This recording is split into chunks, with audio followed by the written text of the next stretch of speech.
নমস্কার বন্ধুরা, আমি মৌ। আমার ইউটিউব চ্যানেল মৌজ এম্পায়ারে আপনাদের ওয়েলকাম। তো আজকে বানাবো চিকেন। তো চিকেন বানানোর জন্য দেখুন আমি কড়াইতে তেল নিয়ে নিয়েছি, আর তেলের মধ্যে একটা একটা করে আলু দিয়ে আলুগুলো ভেজে নিচ্ছি। আলু দিয়ে লাল লাল চিকেনের ঝোল কিন্তু আমাদের সবারই খুব ফেভারিট। তো আলুগুলো দেখুন একটু লবণ দিয়ে দিয়েছি, লবণ দিয়ে আলুগুলোকে প্রথমে লাল লাল করে ভেজে নেবো। আলুগুলো না এখানেই প্রায় হাফ ডান করে নিতে হবে, একদম লাল লাল করে ভেজে। তারপরে ওই গরম তেলেই আমি গোটা গরম মশলা, তেজপাতা, ফোড়ন দিয়ে দিয়েছি। ফোড়নটা একটু হয়ে এলে তার মধ্যে আমি দিয়ে দেবো কুচি করে রাখা পেঁয়াজ। পেঁয়াজ কিন্তু খুব বেশি দেবেন না, পেঁয়াজ খুব বেশি দিলে না মাংসটা একটু মিষ্টি মিষ্টি হয়ে যায়।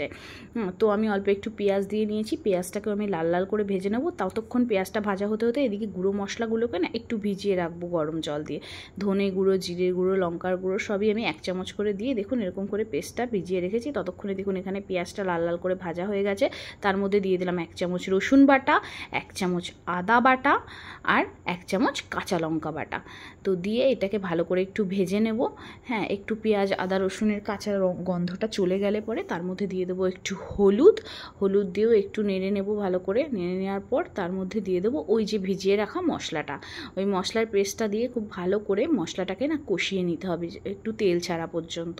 দেখুন কষিয়ে নেওয়ার পর আমি দিয়ে দিয়েছি এর মধ্যে টমেটো। হ্যাঁ, টমেটোগুলো দিয়েও সেটাকে ভালো করে নেড়ে নিতে হবে। টমেটোগুলো দেওয়ার সাথে সাথেই দিয়ে দেবো কি লবণ।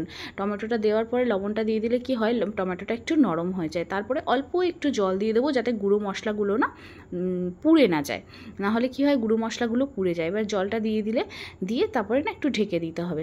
তারপরে ঢেকে দিয়ে মিনিট 2 মতো রাখার পর দেখুন আমি তুলে নিয়েছি। মশলা থেকে কত সুন্দর তেল ছেড়ে দিয়েছে। তার মধ্যে দিয়ে দেবো অল্প একটু চিনিটা দিলে স্বাদটাও ব্যালেন্স হয়, সাথে কালারটাও খুব সুন্দর আসে। তো এবার আমি দিয়ে দেবো চিকেনটা আগে থাকতে টক দই দিয়ে মাখিয়ে ম্যারিনেট করে রাখা ছিল। তারপরে চিকেনটা দিয়ে ভালো করে মশলাগুলোর সাথে চিকেনগুলো সুন্দর করে মাখিয়ে নেব। দেখুন আমি কত সুন্দর করে চিকেনগুলো মশলার সাথে একদম মাখিয়ে নিয়েছি। তারপর চিকেনগুলো মাখানো হয়ে গেলে এটাকে একটু আমি ঢাকা দিয়ে হতে দেব। ঢাকা দিয়ে দিলাম। দেখুন চিকেনটা অলমোস্ট অনেকটাই সেদ্ধ হয়ে গেছে। আমি ঢাকাটা খুলে নিলাম। ঢাকাটা খুলে নিয়ে আমি আবার একটু নেড়ে দিচ্ছি। এরকমভাবেই নেড়ে চেড়ে একদম সুন্দর করে চিকেনগুলোকে একটু সময় নিয়ে ভালো করে কষাতে হবে। কষাতে দেখুন কি সুন্দর লাল তেল ছেড়ে দিয়েছে। তারপরে আমি দিয়ে দিলাম ভেজে রাখা আলুগুলো দেখুন আমি কিন্তু ভীষণ লাল করে ভেজেছি। তাতে করে কি হয়, আলুগুলো বেশ ভেতরে নুনটাও ঢোকে, আর আলুগুলো খুব বেশিক্ষণ ঝোলে দিয়ে ফোটাতে হয় না। খুব বেশিক্ষণ ঝোলে দিয়ে আলু ফোটালে কি হয়, আলুগুলো বেশি গলে ঝোলটা না খুব একদম থকথকে হয়ে যায়, ওটা খুব একটা খেতে ভালো লাগে না। তারপরে আলুগুলো দিয়ে ঢাকা দিয়ে দিয়েছিলাম। দেওয়ার পর দেখুন চিকেনটা কষে একদম শুকনো শুকনো হয়ে এসছে, চিকেন থেকে জল ছেড়ে এসছে। তার মধ্যে আমি দিয়ে দিলাম গরম জল।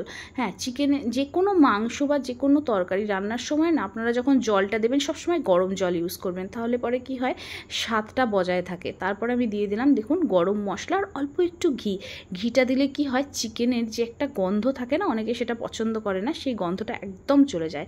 তারপরে দেখুন আমি গরম গরম সার্ভ করে দিয়েছি, ওপর থেকে ধনেপাতা ছড়িয়ে। কত সুন্দর লাগছে। রান্নাটা অবশ্যই ট্রাই করবেন, এবং ভালো লাগলে লাইক, কমেন্ট, শেয়ার আর আমার চ্যানেলটাকে সাবস্ক্রাইব করে দেবেন। সবাই ভালো থাকবেন। আবার দেখা হবে আরেকটা নতুন রেসিপির সাথে।